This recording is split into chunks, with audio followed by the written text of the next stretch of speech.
Hi, this is Sarit Switzer, and welcome to the It Is Taught podcast, a podcast devoted to the teachings of Rabbi Shneur Zalman of Liadi as recorded in his most famous work, the Tanya. My hope for this show is to make these teachings accessible and relatable to the average person, regardless of prior Jewish education or affiliation. The episodes follow the prescribed daily study portions and are meant to serve as practical lessons in how to live your life as your true self and develop an authentic and powerful relationship with your Creator. I have personally experienced the effects the study of this work has had on me, and I'm excited to share what I can of this knowledge with you. So please join me on this journey of learning, self-growth, and connection with your source.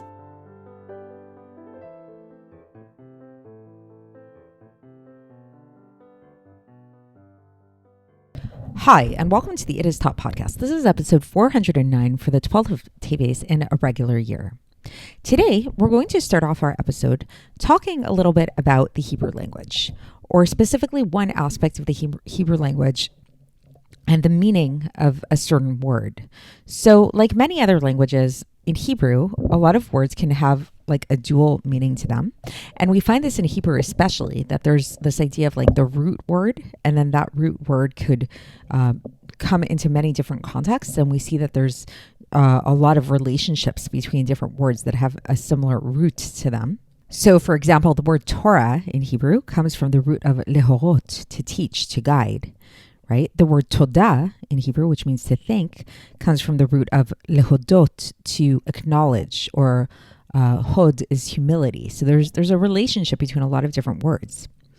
That's one aspect of relationship in words in Hebrew. There's another aspect where sometimes words can be seen in a kind of poetic sense and used in a kind of poetic sense. So an example that's going to come up in today's Tanya is the use of the word ben, which usually means, translates to mean son, whereas the plural banim means sons, or sometimes just more generically translated to mean children, or if we wanted to be more specific, we would say banim or banot, sons and daughters, but often banim is just used to kind of like mean children. But another way that this term can be used, whether we're talking about a ben, which is a son, or a bat, which is a daughter, is it can actually connote a certain type of ownership over a certain trait. An example that comes to mind for me is this idea of a bat Israel, a daughter of Israel. And when we say a bat Israel, like the term that's often used, I remember when my sister was going to Beis Yaakov, this was a term that people would use. It was something to strive for, is to become a bat Israel. And what does that mean, to be a daughter of Israel? It means that you sort of like have gained ownership over like the title of Yisrael. Like you sort of embody, your being is that you embody Yisrael, the idea of Yisrael. And then another idea is people say that somebody's a ben Torah, somebody is a son of Torah.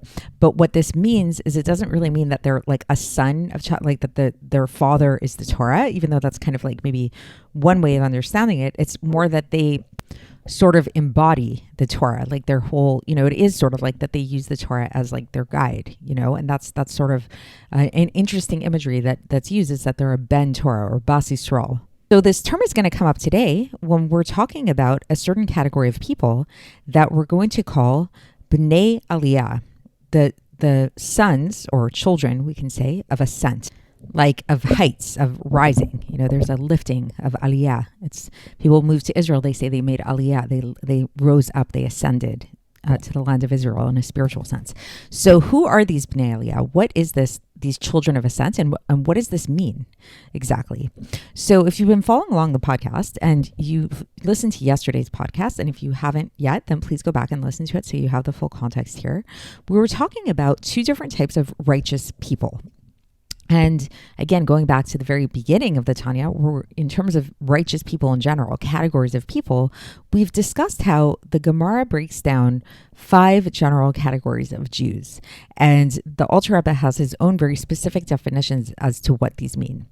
In brief, just to give you that context once again, we have the category of a tzaddik, which means a righteous person. And within that level, there are two subcategories, which are called a complete tzaddik and an incomplete tzaddik. So that's two.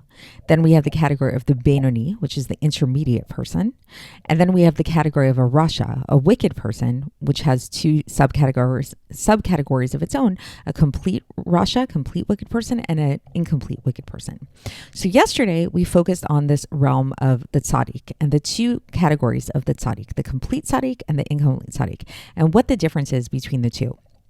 And we discussed how in the case of both tzaddikim, what they have in common, like why they're both called tzaddikim, is because the evil within them doesn't have any hold over them at all. Not only in terms of thought, speech, and action, like in their behavior, which is the case for a Benoni, because a Benoni also never indulges their negative side, never indulges any kind of negative thought, speech, and action. But for a Benoni, the temptation is always there. So they're constantly doing this thing where they're constantly controlling themselves. It's a constant battle. It's a constant war. Whereas when it comes to a tzaddik, regardless of the level of the tzaddik we're talking about, there's no more war. They've succeeded in overcoming the Yetzer Hara. They've succeeded in battling and winning the war against the evil within them. So now what's the difference between these two categories is that in the category of the incomplete tzaddik, well, the incomplete tzaddik has won the war and has, slashed the evil, like really subdued the evil within them. If you picture like a boxing match, it's like they've succeeded in like pushing the guy down, holding them. Now they can't move. They're on the floor. Everybody declares a victory. Yay. The Yetzer Hara lost, the Yetzer Tov won, the godly soul won. That's an incomplete tzaddik. But for the incomplete tzaddik, the evil is still there. It's just like very, very, very subdued. It's nullified to the good. So it has no hold over the person at all. Practically speaking, it means that such a person is no longer tempted to do anything that's against the will of God. They really aren't tempted to do so. But what's the difference and why are they not a complete tzaddik? Because they don't hate evil. Which means that they haven't actually transformed the evil within them into something good. The evil is still there. It's just very subdued. Versus in the case of a complete tzaddik, it's not just that the evil is subdued. In this case, it's like in the boxing match where actually the person has not only won over this opponent, but they've actually taken this opponent and now the opponent is on their side and the opponent is now fighting for them and they're on their team. So I don't know if there's teams in boxing, but you get the idea. So so that's the basic difference. That for a complete tzaddik, this is somebody who is not only just subdued and the evil within them and the evil within them is nullified to the bigger self, but they've actually transformed it. So today, the Alter Rebbe is going to discuss this in like a worldly sense. Like, okay, when we talk about these kind of people, when we talk about these tzaddikim, what are we talking about here? Like, what percentage of the population, let's say, can we say of people fit into this category? We hear the term tzaddik thrown around a lot. People will say, mothers sometimes will say to their children, to their little boys, if the boy does like a mitzvah, they'll be like, "Oh, you're such a tzaddik," or talking about some woman who's like a big, does a lot of good in the community. They'll say she's such a tzaddikis, But as you most probably understand by now, this is a very colloquial use of the term, and it's not actually an accurate description of these terms. It reminds me a little bit of like when people use the term like OCD, or like traumatized. Like people use these words in like kind of like a colloquial sense, almost in a hyperbolic sense. Like, like I need my pens to be exactly this way because I'm so OCD, or she's so OCD. It's hard to like be around her. And it's like, she doesn't actually have OCD. You're not actually some people do. Some people officially are diagnosed with OCD, but a lot of times when people use that term, they're just using it this more colloquial sense. Also with trauma, people say like, "Oh, wow, I saw this movie and I was traumatized," Were you actually traumatized, or was it just like a scary movie? There's a difference between actual trauma and using that term in a colloquial sense. And so it's the same idea here, that we say this word tzaddik all the time, but who are the real tzaddikim? What is this really all about? So we've already learned who the real tzaddikim are. The real tzaddikim are not just people who do good things once in a while, but real tzaddikim, and they're not even people who do good things all the time. They're actually people who don't even have the temptation to do bad at all. And their only temptation, their only want is to do good. But again, the difference is that some tzaddikim don't hate evil. They just don't feel like doing evil. And for some tzaddikim, they actually do hate anything that opposes God. So the Alter Rebbe begins today. And for context, we are still in the middle of chapter 10. We're going to conclude chapter 10 today of Likkutei Amarim. The Alter Rebbe begins with this lower category of the tzaddikim. And he says that this category of the tzaddikim, the incomplete tzaddik, the one who still has the evil within them, but yet it's subdued and it's nullified within them. There's actually many, many layers of this in terms of how much evil, how much negativity still is within them. And again, this negativity, this evil comes from one of the four negative elements, the four yesodot ha'ra'im, they're called in Hebrew, and how nullified it is. So for some individuals, for example, then the negativity within them might be nullified to 1 in 60th. So it's like, that there's 60 times as much good within them to that one little piece of evil within them that is nullified. It doesn't have a hold over their life, but it's still there. Or for some, it could be 1,000th of them, their being, or it could be 1 in 10,000th of their being. So, for example, so it's like there's many, many different levels within this. There's like a lot of subcategories into what kind of people could fit into this category of being an incomplete tzaddik in all the different generations. So throughout the generations, there are actually many people that fit into this category. The Gemara actually says that there are 18,000 tzaddikim that stand before God. This is taken from the Gemara in Sukkah, page 45b, and Sanhedrin, page 97b. However, when it comes to the complete tzaddik, this is the one again that transforms the evil within them. They have no evil within them whatsoever at all anymore because it's all been transformed. These are very, very few and far between. And the allusion to this, which the Alter Rebbe chooses to bring, is once again from the Gemara in Masechet Sukkah, page 45b, where we see that Rabbi Shimon Bar Yochai says, "Ra'iti Bnei Aliya v'hem muatim chulei." I have seen children of Ascent, Bnei Aliya, and they are few and far between. Again, this word Bnei Aliya, we can translate it to mean children of Ascent. That's sort of like the literal translation of it. What it really means is people who have like acquired this level of ascent, this people of ascent, we can call them. So why are they called Bnei Aliya? Why are they called children of ascent?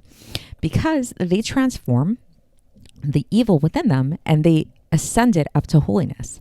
So if you recall, the whole idea of the tzaddik is, and what they're able to do is that they're able to take the things in the world that are called klipas noga, and within the klipas noga, they're the husks that have within them both good and bad, and they can be used in either way. They can be used for negativity and they can be used for positivity.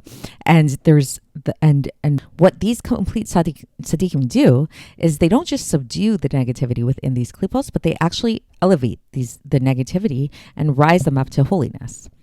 As we see in the introduction to the Zohar that when Rabbi Chia wanted to go up to the chamber of Rabbi Shimon Bar Yochai, he heard a voice come out and say, "Only these people are allowed to enter. People who have come here and have converted the darkness of the world to light and have transformed the bitter taste to sweetness."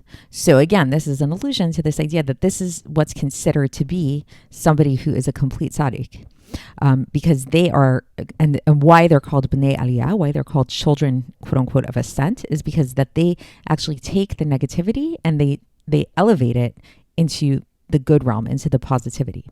Now the Alter Rebbe is going to bring a second reason for this term, Bnei Aliya, why we call them children of ascent. And he says that this is because even when they're involved in doing the positive aspects, the proactive aspects of keeping Torah and mitzvahs, the Aseh Tov, as we call it in Hebrew, they're keeping the positive commandments. They're actually doing it with a higher intention, a higher purpose. It's not for selfish reasons, in order to quench the thirst of their soul in God, which sounds like a pretty high level, right? It's like your soul is thirsty for God, so you attach yourself to God, but it's still a selfish reason if you think about it. But the Alter Rebbe, wants to really give a little bit of attention to this, and he says that there is something to this, that why would we even say quenching their thirst in God is because there's this idea that anybody who feels thirsty, quote unquote, they should go to Torah. So this is taken from Yeshayahu chapter 55 verse 1, where it says, Hoi kol tzameh lechu lamayim. Anybody who's thirsty, go to water. And what is water? Water is the water of the Torah. And the Alter Rebbe says that this is explained elsewhere, but rather to contrast this. So even though, yes, that's a very meaningful thing to do, that if you feel thirsty, if you feel like your soul is aching, your soul is, parched, so to speak, then you go to Torah to quench the thirst of your soul. These tzaddikim, that's not their orientation when they're serving God, but rather what are they doing? This is the way that the Alter Rebbe explains this, is he takes a citation from the Tikkunei Zohar where it says, "Ezeu chasid hamitchased im kono." So what does this mean? This means who is a chassid? And a chassid can be translated to mean like a pious one, or it can also mean somebody who's a giving person. Chesed is like giving, benevolence, is one who is benevolent with their maker. So meaning to say, with their creator above. So meaning to say, what does this mean? This means that these tzaddikim, these perfect, complete tzaddikim, their intention behind serving God is not for their own sustenance. It's not for their own spiritual goodness and spiritual thirst and fulfillment, but it's actually for the sake of God. It's because they want to do good to God. They want to do a favor to God. And what is this good that they're doing to God? That they're actually uniting the Kudsha Brechu, which is called the Holy One, blessed be He, with His Shechina down here, the divine presence down here. So this is a very lofty concept. We're going to talk about it more further in the Tanya, but just, the basic idea is that there's this unification that happens in a lofty sense, which is kind of like God's ultimate purpose of what He wants to achieve. And so these tzaddikim, this is their orientation, is to achieve these unifications. And this is written about in the Ram Mehemna in Parshat Tzeitzei, where it explains that what the Ram Mehemna likens this to is it's like a son who exerts himself for his parents more than he loves himself. So more than he loves his own body. So it's like, this is like a child who's a very devoted child who would give more to their parents than they would even give to themselves, to the point that they would even sacrifice their own life in order to redeem their parents if their parents were to be held in captivity. And this is spoken about elsewhere in further detail. So that's the basic imagery that we can use in terms of these Bnei Aliya, these complete tzaddikim, that they are so that their service is a very lofty service because it's not about them. It's not about fulfilling their own spiritual needs, but it's about actually giving to God. So far, just to take a pause here, we've learned two reasons why these complete tzaddikim are called Bnei Aliya, children of Ascent. One is because they ascend the negativity. They elevate the negativity within the world and they transform it into good. So there's an ascension that happens in that sense.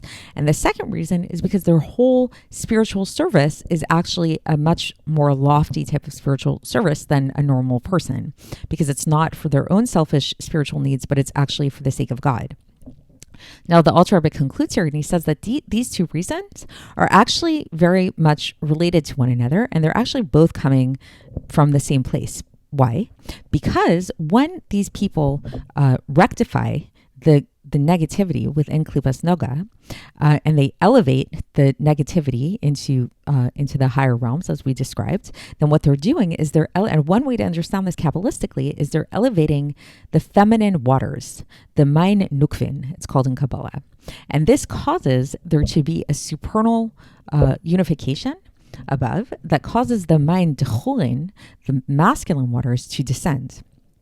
Which is, what is the masculine waters? The masculine waters is the waters of kindness that is found in all the mitzvahs of the 248 positive commandments, because all of the 248 positive commandments can be thought of as different. They're actually different aspects of chesed, aspect of kindness, God's kindness, which is chesed is this flow. It's like a downward outpouring. So it's a masculine waters. So meaning to say, like, just to understand this is what they're doing is that they're drawing down the holiness of God from above to below to be enclosed in the lower realms, as is explained elsewhere. So that got a little abstract at the end, but just to kind of sum that up in simple terminology is basically what we've learned. We've learned two reasons why these tzaddikim are called Bnei Aliya. The first is because they elevate the negativity that's found in Klipas Noga to holiness above. And the second is that their whole service is a much more lofty service, and it's about creating these supernal unifications, and it's not for their own selfish spiritual benefit. What the Alter Rebbe taught us at the end is that they're actually very much related, because when we say that these tzaddikim are taking the Klipas Noga and they're elevating it into goodness, into a higher place. What this is in Kabbalistic terminology is this can be thought of as like feminine waters, which are more like from below. It's like a below kind of receptive kind of water. So it's like they're elevating the feminine waters, kind of making a receptive vehicle for then the masculine waters to descend from above and cause this supernal unification, which is this more lofty level of service that we've discussed. So that's it for today. And we'll continue tomorrow when we begin chapter 11, and I will speak to you then. Thanks for listening to the It Is Taught podcast, hosted by Sarit Switzer. This podcast is dedicated in loving memory of my maternal grandfather, Avraham Yitzchak ben Binyamin HaKohen of blessed memory. Music by Shoshana. If you enjoyed this episode and would like to support the show, please share it with others and subscribe on YouTube, Apple iTunes, Spotify, or wherever you listen to podcasts. And make sure to leave us a 5-star review.